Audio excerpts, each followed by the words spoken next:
Alcohol ink colouring is a fantastic technique that looks absolutely beautiful when it's done, but I know a few people have purchased some alcohol pens at quite a cost, quite a budget from their crafting stash, and once they've received them, not really known how best to use them, and not always ended up with the most professional results, and in the end storing them away and not using them.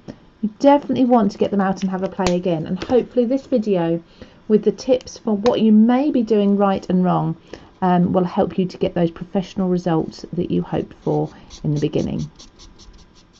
So the first thing we're going to look at is the material that you're actually drawing or colouring onto, because this is really important. It's going to affect the overall look of your finished coloured piece. Now, whether you're stamping onto that first, and of course if you are stamping your outline of your image first, you're going to want a smooth cardstock anyway, or paper, but whether you're stamping, whether you're just colouring freehand, for example, maybe doing sort of brush lettering type style, you're going to want your ink to stay where you put it and not to bleed out as such. So what I've got here is I've got a copy paper. Now this one is just one that I've taken out of my printer.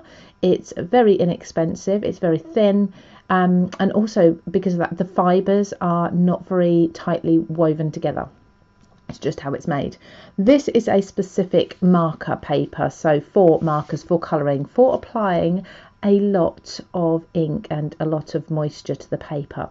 So what I'm going to do is just do a little bit of colouring onto this one first of all to show you. Now I've used the chisel nib with this pen, just making sure I've got full coverage on here first of all. Now you may or may not be able to see that gradually that is already starting to get fuzzy edges, blurry edges, but look at this underneath. It's gone all the way through my paper onto the underneath of there, and I'll have to find something to clean that up in a little while. But that is just basically the ink is spreading, being absorbed into the paper all the way through, and where it's absorbed through to the back, it's going to continue to be absorbed outwards as well, and that's what's going to start giving us the fuzzy edges that we start to see there, but that will continue until that ink is dry. So maybe for the next sort of 5 minutes, really, that's going to continue to bleed out, and you're just going to get this really fuzzy, blurry edge. So let's just switch up and do this on marker paper. So let's find the chisel nib and the same ink again, and let's go over this similar sort of patch, and then go over again, just for fairness, because I went over 2 layers in the first one. So let's take a look underneath. So we've started to go through, but nowhere near as much. Now you can expect the colours come through, that's not normal, that's natural. If you're working in a colouring book, the colour will still go through, and very often good colouring books will only have an image printed on one side for this reason, but it's not gone through. The paper is holding on to that ink. Now looking at the edges though, they're nice and crisp. They're still, you can perfectly see. Now if I bring in for a comparison this one, you can see how blurred those edges have started to get already, and you can see actually quite clearly there the nice sharp edge here, much blurrier edge there. So that's why you want to choose your paper carefully. It's well worth spending money on your paper. You're better off going for maybe a few less colours of pen to start with to get the correct paper to work on. Always look for marker paper. You want the paper to be smooth, because otherwise you're going to rough up the nibs of your pens. So these are made of fibres. And if you're going over a textured paper, even something as textured as a copy paper, there's a very slight grain to this, you're going to be damaging the nib of your pen and fraying it. It's almost like colouring on sandpaper, on a very fine grit sandpaper. So you do want a particular paper, and you want that to be lovely and smooth too. So then if you are a paper crafter and you intend on stamping an image onto your paper and then using your alcohol pens, which is something we very often do, the best ink to go for, in my personal opinion, I love Memento inks, and they are water-based. You want a water-based ink, and this clearly says on the back here that this is water based. Now if you don't go for a water based ink and there's some alcohol content in your ink, the alcohol in the pens is going to react with the alcohol of your outline and it's just going to fuzz and blur your outline. You may have seen that before, even if you're colouring in an image in a colouring book. If it's not a good quality one and they've accidentally put some sort of solvent in the ink that they've printed the colouring book with, then your alcohol pens are going to just react with that outline and blur it, and you don't get a nice clear image. So stamping with something like Memento, ensure your ink, whichever you choose, is water based. So let's just show you how this looks when we start to colour. So I'm going to do a black outline, but it's a good idea if you love the sort of the more natural look to your stamped images. You can go with a grey or a light brown, a much lighter neutral colour, and Memento comes in lots of different colours. Let's just stamp this. I'd usually prefer to use a stamping block, a stamping platform rather, but we can see there we've got a nice clear image. And let's just colour in with quite a lot of ink one of these outlines on our specific marker paper, and we should get a lovely clear image.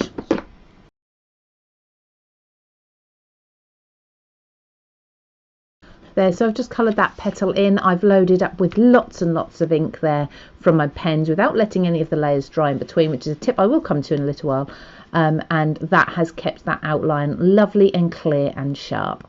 So next let's talk about your blenders. So blenders are usually a clear ink, alcohol ink pen, and unfortunately they are named completely inappropriately because they don't actually blend much at all. So with the blender, as you see, there'll be usually a white pen to stand out, so the barrels will often be a different colour to everything else. So I've got a couple here that are white, so they'll say colourless or they'll say colourless blender, but please don't be fooled by this. Let me show you what happens when you try to blend two of these. Let's go for this petal at the side here. So I'm going to start with my light colour at one end of the petal,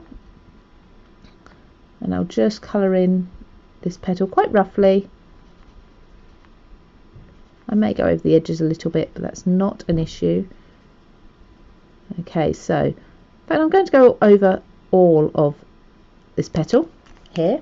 I'm going to come in with a darker colour. Let's not even go for the darkest colour, let's go for something that's just a couple of shades lighter, or sorry, darker, and let's start to flick that into the colour, and then you think, right, okay, so I've got a blender, so surely this is going to help me. I can come in with my blender, let's use the smaller tip, and I can blend these two together. So you start working between the two like this and going along, you think, oh, hang on a minute, the line's blurring a little, but it's getting lighter, it's removing the ink. Maybe you can just about see here we've still got the peachy colour at the end, then it goes to white almost, and then it goes into the pink. That's not actually blended anything at all that's done is lifted the colour out. So the blending pens are not actually for blending. What they do is they remove or almost bleach out the colour from your paper, which is a fantastic tool, and we can certainly use those, and I'll move on to that in just a moment. But the best way to blend is simply to use the lighter shade of your section to blend with. So start with the darker. So let's start with this one, and I'll talk about in a moment about how to choose colours that do work together. So just a small area, you don't need a huge amount for shading because you're going to be blending it out, you're going to be lifting it and moving it a little bit. I'm coming to my mid-tone here, and I'm going to go over the dark again and come up a bit further with this one. So I can still see I've got my dark colour right in the middle, little flicks, and of course the ink always looks a little bit darker when you first put it down because the alcohol content is actually wetting the paper. Then I'm going to come with my lightest shade, and again I'm going to go over the entire colour that I've just put down all the way up to the top. So first of all a base layer, just start to reactivate that alcohol ink that's been put down, and you can do this even if your layers have dried. And then I'm just going to start adding more along the border there, little flicks again, Just start letting it work its magic. You don't need to use pressure here. You can just let it do it all by itself. It's going to blend that colour in for you. Now leave that for a few minutes. That looks quite dark compared to this bottom one here, for example, but the alcohol, you can already see it happening. The alcohol just burns, but evaporates, and it leaves you with the beautiful colour behind. And you can already see how that is a much better blend than something like this. Now, talking about that blending pen though, if you do make a mistake, so let's just accidentally, let's do it with the lighter one. We're going around the edge of a petal and we accidentally, there we go, we've just gone off over the edge there. Okay, this is where your blending pen absolutely comes into itself, because as we saw, it lifts colour, it erases colour almost. You may need to do this a couple of times, but just go over, allow that to start sinking into the paper and working, and then you can work that in a little bit more. Not right up to the edge though, because again this is going to seep through the paper ever so slightly. There we go, so lift that up, just keep working at it until you cannot see that colour any longer. And when you can't see that colour anymore, you do have a wet patch there. The alcohol there sitting in the paper is going to lift off. You can dry that with something like a heat tool if you have one. You can dry that off, but allow it to air dry, and that will come back to bright white with that pink just all gone. Other mistakes that are often made when people are using alcohol pens is actually laying down the colour. Now, I've already discussed a little bit about the alcohol, the wetness that's in the ink evaporating and leaving the colour behind. Because of this, you can't actually overcolour an area and make it too dark. Whichever colour this alcohol ink intends on being in the end, that's as dark as you can possibly make it. Unlike with things like watercolours where you can go over and over. Now, if I just colour in an area like this, you notice that's actually quite streaky. Even if I leave that to dry, that will still be streaky, and that just means that I haven't fully saturated this area completely. This is going to happen on any cardstock. It's irrelevant of the material that you're putting down. So all you want to do is give that a few seconds to dry, and you can go back over. Now I'm going to go back over reasonably heavily, making sure I'm overlapping my lines as well, all the way over, and you see you've got a much more solid colour there. But what's happened is where the darker areas were, and I've gone and applied more ink, you're not going to be making those lines even darker. Don't worry about that. It just means that you hadn't fully saturated the area. Once the area is fully saturated with colour, it's not going to deepen and darken. So you can go over and make sure your full image or your full area has solid colour on it, even if you have to do a couple of layers, and not worry about getting it too dark. So don't leave it streaky, go back over again. Now, in addition to that, something that a lot of people will still do is maybe let's get a couple of colours here. So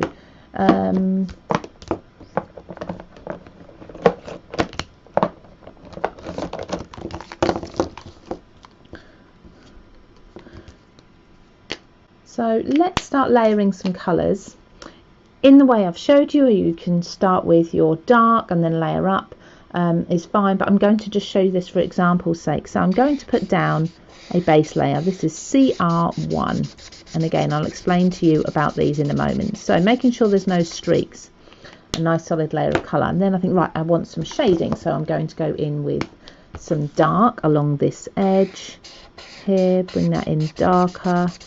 Then I'm going to go in with a mid-tone, and I'm going to blend it out because I didn't think about it first, and do the dark and keep piling this up. Now, you may notice I've started to get a blurry fuzzy edge here, but this one's nice and smooth because I haven't put too much ink down here. Even on your marker paper, even the best paper can still only manage a certain amount of fluid or medium at a time. That really is starting to fuzz out now because we've just piled on too much ink at once. So definitely leave your layers to dry between each one. So let's try that. So we started with our lightest one, which was CR1. So let's just go here and let's do it beside. So a patch of light. I'm going to give that a few moments to dry. Now that's had enough time for the majority of the alcohol to burn off. I'm now going to add my next layer of colour. And I'm going to repeat that process. You don't have to actually sit and wait and tap your fingers while you are waiting for this to dry here. You can move on to another area of your colouring. So add down your base layer, your first layer, and then move on and come back to it in a few moments. So I'm just going to add another coat to this.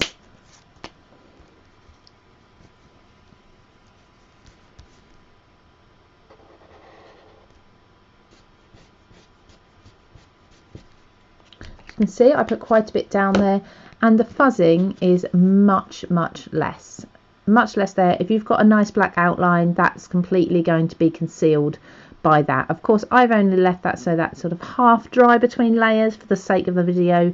Leave it completely dry, you won't have this blurry wicking effect even on the best paper. Lastly, just looking at our pens, how do we choose the best colours to blend together? So most pens will have a system as such. Now I've just got in here Spectrum Noir pens, that brand. I've got another whole basket full of Chameleon brand pens and lots of others scattered around as well. They all have a system for their colours and their shades. So if you notice on here, we've got, for example, we've got BG3. So the B and the G are the colours that make up this colour. So I'd imagine this will be blue and grey, and then 3 is really the shade. So we've also got here so DR2, CR3, TB4, and they're all a mixture of different colours that make up that particular pen, and then the shade that is as well. So if you really want colours that blend nicely together, go for something as I have. Stick with the same letters. So CR, CR, CR. I've got 1, 4 and 6. So these are the tones that I was using for my flower that I was colouring in, because I know that these 3 will work really nicely. I've also got here CR5 too, and CR3. So they will all work together beautifully. Now if you want to mix a couple of completely different colours for some reason, make sure that one of the letters within each of your pens matches one of the letters on the other pen that you're going to be using. And if you can match the numbers, then that's just a bonus. It will blend much nicer together. So for example, I've got TB7 and GT3. Although they're not a perfect match, they're going to a point work quite nicely together, because I've got a T within each of them. Now if I was to take TB, I don't know if I've got one here, but a darker or a lighter TB and a darker GT, and add those in. So I've got, oh here we go, I've got TB4. So I could mix that in with my blend, and I could find a GT that's a little bit darker somewhere in there as well, and use those within my blend, and they're all going to help everything match up nicely.